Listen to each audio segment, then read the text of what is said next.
All right, welcome to the Super Magic Show. Your name's Obi. All right, yeah, you're Lando. That's true. How are you, my friend? Doing great. How are you? Oh man, I feel pretty good, and I genuinely say that. And a lot of times, I can't really mean that because sometimes you have bad weeks, sometimes you have good ones. But we've had a really good week. First of all, this season, we've had some good shows that I'm truly proud of. Yeah, they've been pretty good. We've had some good shows, and as a result, we had a really good week this week because we had a ton of feedback, especially on Facebook and like the messenger thing, and then the comment thing on YouTube. People were sending us stuff that made me feel really good, and as a result, I want to say thank you. I can't get around to saying thank you to everybody, but there's a couple particular people who reached out to us this week. And most of them are old friends of mine who didn't have to reach out to me, but did. One, Mindy A., and I'm just going to abbreviate the last names because I don't want to out anybody on the internet. Sure. Mindy A., Mandy J. Oh, and that refers, I will out you because you put yourself out there publicly.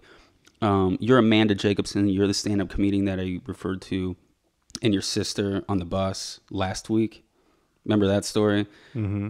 That's her, and she reached out and was like, oh, and I was really nervous, and I sent her a message, and I was like, I will take this down because I'm talking about, like, your sister and an early sexual experience of mine and, like, her breasts. So, like, if you don't like that, that's fine. I'll take it down. And she's like, no, like, it's cool, keep it. I'm like, really? Wow. Like, she liked it, and she goes, can I be on the show? I go, yeah, hell yeah. We need to get her. She seems really cool. Yo, she's an awesome awesome person. She's really cool. So Mandy J, and your sister for that matter. Then Kelly, and that's a whole other story. For like, I can talk about her for like 9 hours. We talked for like an hour. We spoke for an hour a couple days ago. Because of the show, she called me. She's like, "Oh, I found your show, and it's really, it's good." I didn't speak with her for roughly a decade, so these are like old friends.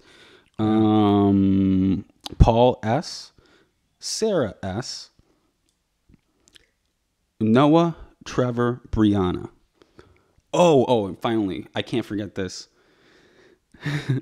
Cameron, a.k.a. Pookie, a.k.a. the Jackal. Thank you, sir. What? Yeah, he gave me a shout-out, too. He gave us a shout-out. So. What? And Brandon Two very contrasting names. Yeah, Pookie and the Jackal. That sounds like a great band name, Pookie and the Jackals. That is good. Or even like a shitty morning radio, like shock jock, like, you're listening to the Pookie and the Jackal, 101.5 the ref.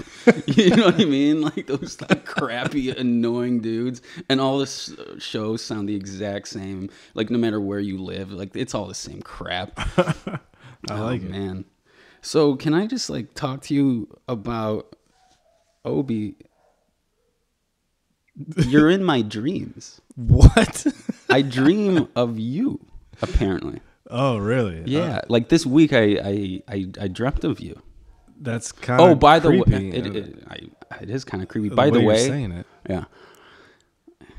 By the way, I think I'm getting high at night lately. Well, join the club. Well, no, but what's happening is I've been using a lot of like industrial chemicals in my room.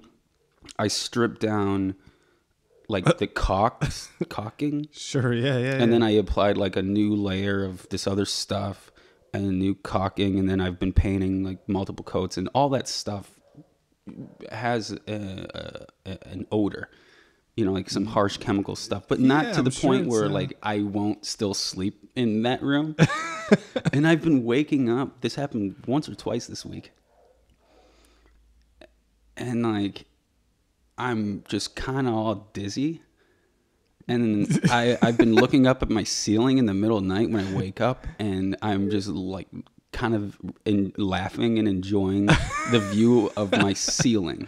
And my ceiling has nothing on it. It's just white. It's just a wall, like that I'm looking at. A So I'm rabbit. pretty sure I'm kind of getting stoned at night.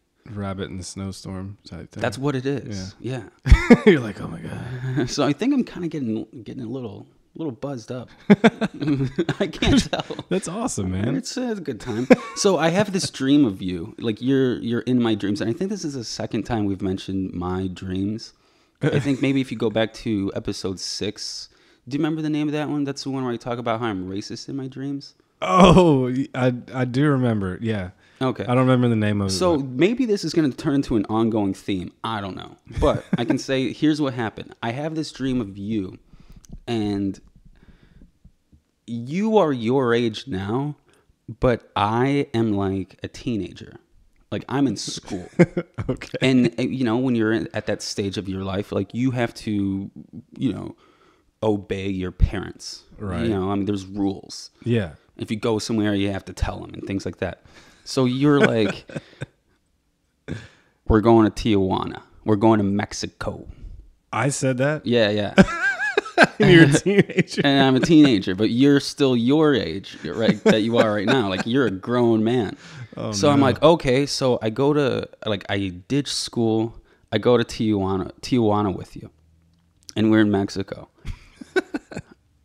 But I don't tell my parents. Oh no, that's no good. And I'm really That's worried. No good, man. No, you didn't think that it was no good in my dream.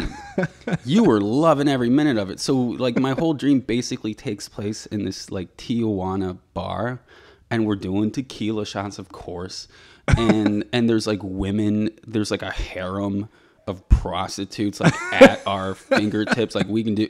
But it's like really, it's like a dirty Tijuana bar, like the packed, the floor is just like packed dirt, and there's chickens running around at her feet, and we're drinking, and you're having like the time of your life. What? And so am I. Like Sounds we're like fun. high-fiving and stuff, and it's cool. But at the same time, in this dream, I get this feeling, and I have this weird tension because I'm like, I need to tell my parents, like, Obi, this was a mistake. I need to go home.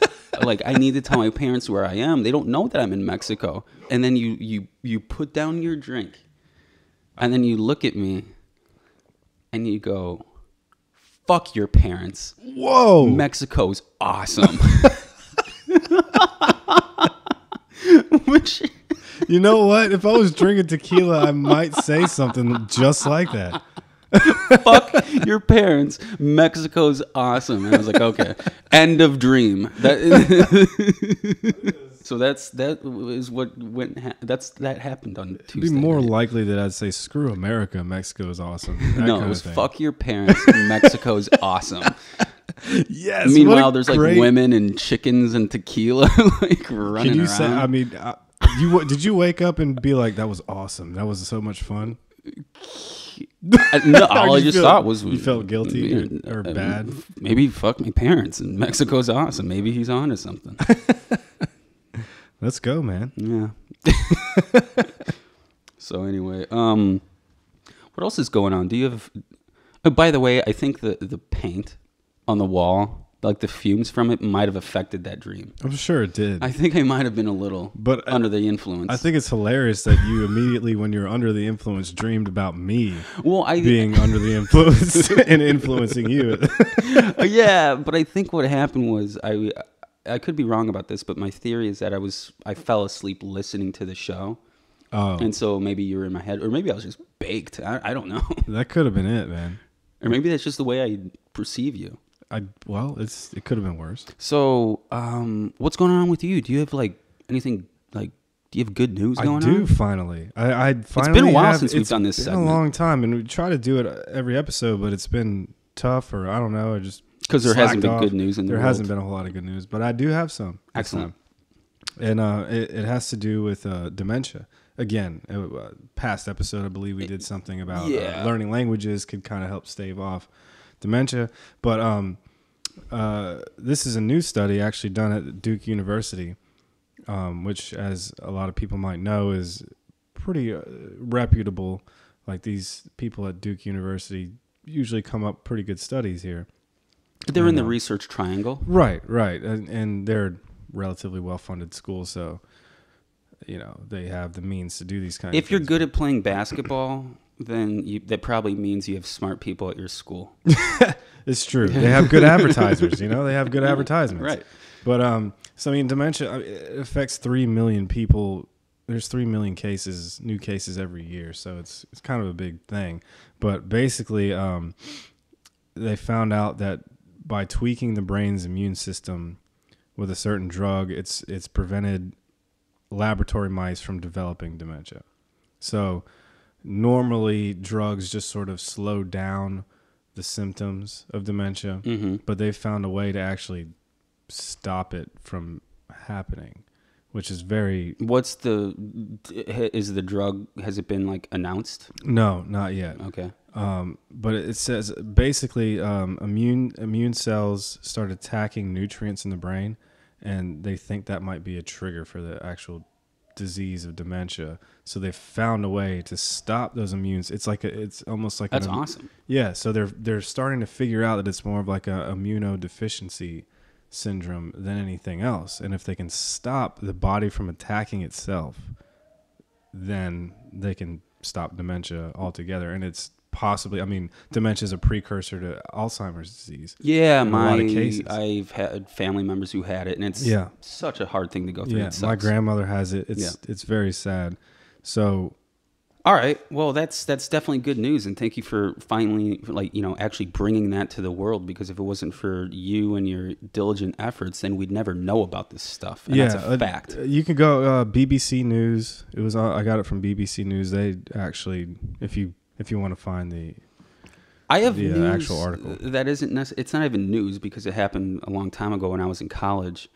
But one thing I really love about this show is that we have an audience. And normally in my life, I have like 2 friends, and it doesn't even matter, the things that I say. In this show, I have up to 5 friends, and they actually listen, which is great. Yeah, we have 8 subscribers. Yeah, yeah. Oh, by the way, can we talk about that? Yeah, guys, if you like the show, please subscribe. If you don't like the show, freaking subscribe anyway. Help us out. It looks better if we have subscribers. And it is better. I know people are watching the show, but we need subscribers. Yes. Please subscribe. Tell your friends. Help a brother out. Thank you. So one thing that's really great about it is that we do have a growing audience. And when something interesting happens, I can actually spread that to a larger audience. And that makes me feel good. So can I just tell you a story of a thing that I saw? Yeah. I think this is the second time I'm going to mention, I guess, Graffiti. The other one, a couple episodes ago, I talked about. Oh, yeah. How it was outlawed. The love to jerk it Yeah. thing that I saw a kid write on the L train in Chicago. This is another one that happened in Chicago, and it was when I was in college. I lived in a dorm room my freshman year. And when you walked into the dorm building, there was this community study area with a Coke, a Pepsi machine, and a bathroom and some desks and a bunch of junk food and sugar and yeah. But there's also this dry erase board where people could write threads. You could just write I need a new biology 1 book. Yeah, you're or a used one or whatever. And I guess I'm dating myself, but this is it was the year Facebook came out. So it still wasn't big yet. So we did this old school, we hand wrote blogs, right. You know what I mean? Yeah. We did it ourselves. So sometimes it'd be really serious, the stuff you'd read, I need psychology, a Psych 3 book, but I don't want to, right. I live in room 105, hit me up. Yeah. But other times it was just stupid threads where someone would, and one of them that I was reading one morning, and I'm trying to study, and I'll never forget this. It said, it started off with, what do snowmen eat for breakfast? Which is stupid, whatever. And then someone else wrote, Frosted Flakes, which is stupid. And then someone else wrote, next thread is, what does your mom eat for breakfast? Oh, no. Okay, and then the person that this was the funniest thing imaginable, and I can't even a decade later, I realized I'm never going to be mature enough to not laugh about this. It was, what does your mother eat for breakfast? And then the next line was, cack. C-A-C-K. Your mother eats cack for breakfast. I forgot about like the cack. When it's spelled weird like that, I forgot about and that. I thought that, like, all right, first of all, that would not be funny basically at all if it was just spelled like C-O-C-K. No, it's cock. the fact that it was spelled cack. The cack. What does your mother eat? She eats cack. She eats cack. She loves a cack. And I knew exactly who done it. Because there was this kid on the 4th floor. He was from like Brooklyn or Jersey or somewhere, and we nicknamed him Fick because he couldn't say fuck. Like he had this weird accent. He was just always like tense. Yeah. And he was a chain smoker, so you could always see him outside like yelling at something, you know, like smoking. And he'd be like, Fick, my lighter doesn't work. Fick, I'm out of cigarettes. So we just called him Fick. That's hilarious.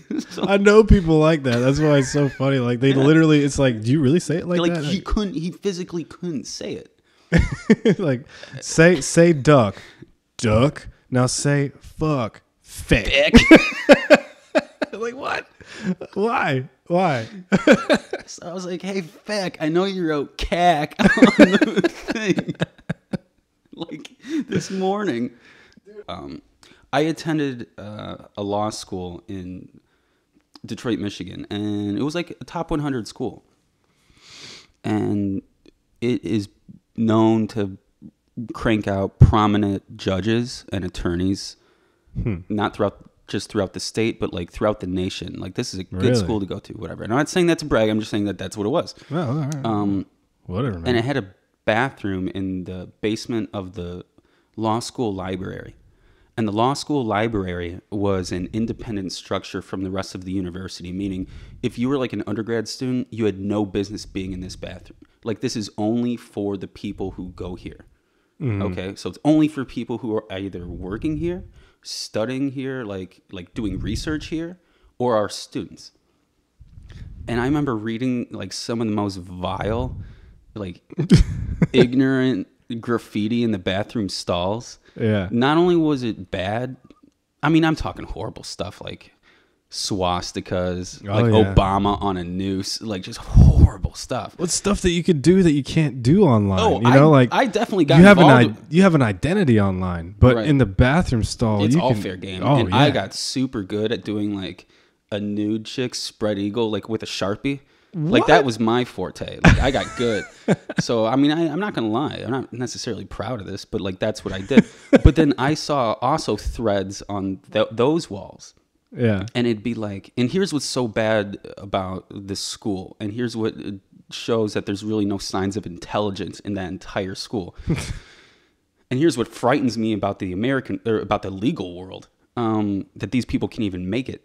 People would write like, Professor Johnson is a piece of shit.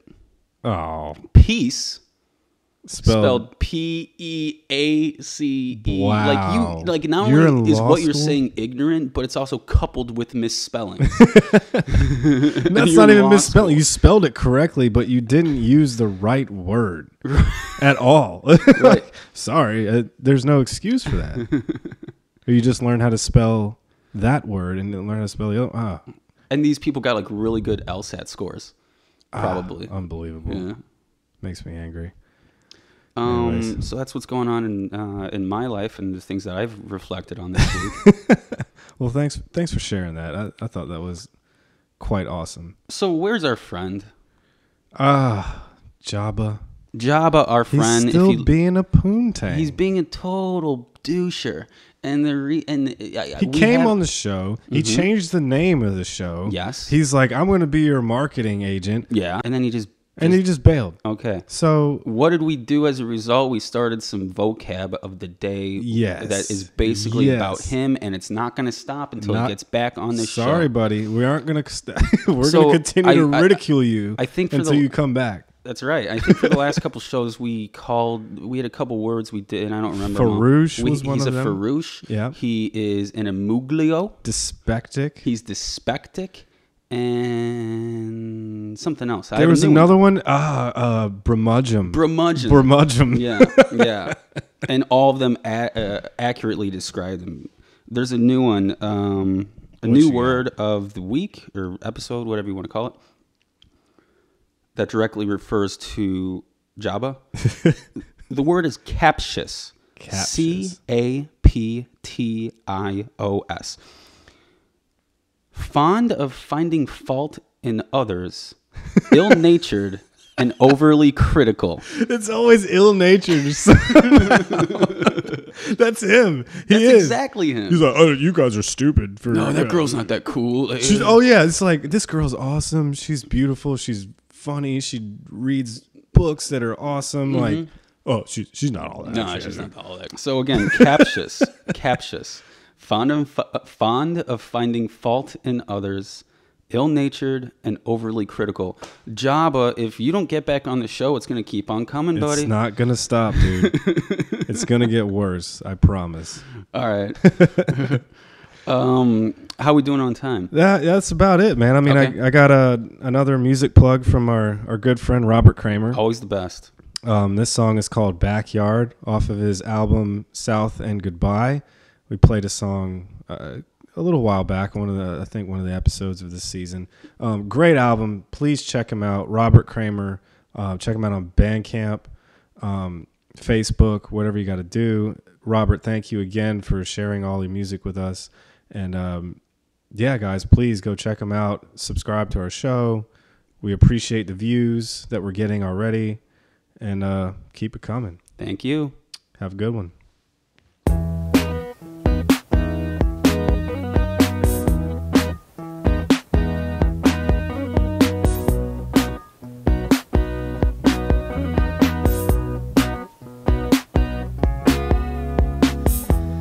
Go to sleep, there's nothing here for you to see.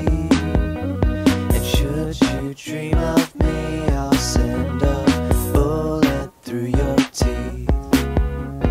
Went to where the lake should be, but all I found was steam. I looked for the devil there, but all I found was me. And it was hard. I lost my teeth all over this backyard.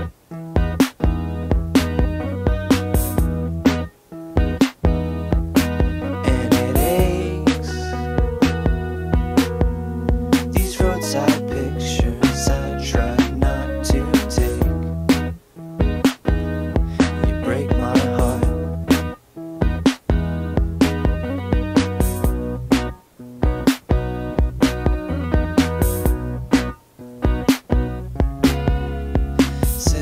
Has a smile designed to cut you down to size. And brother never listens, but he always has advice. I give my body just to watch this family unwind and fall apart and make it hard. I drink this hollow fine, and I'll be perfect when I find my way to sleep.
goodbye.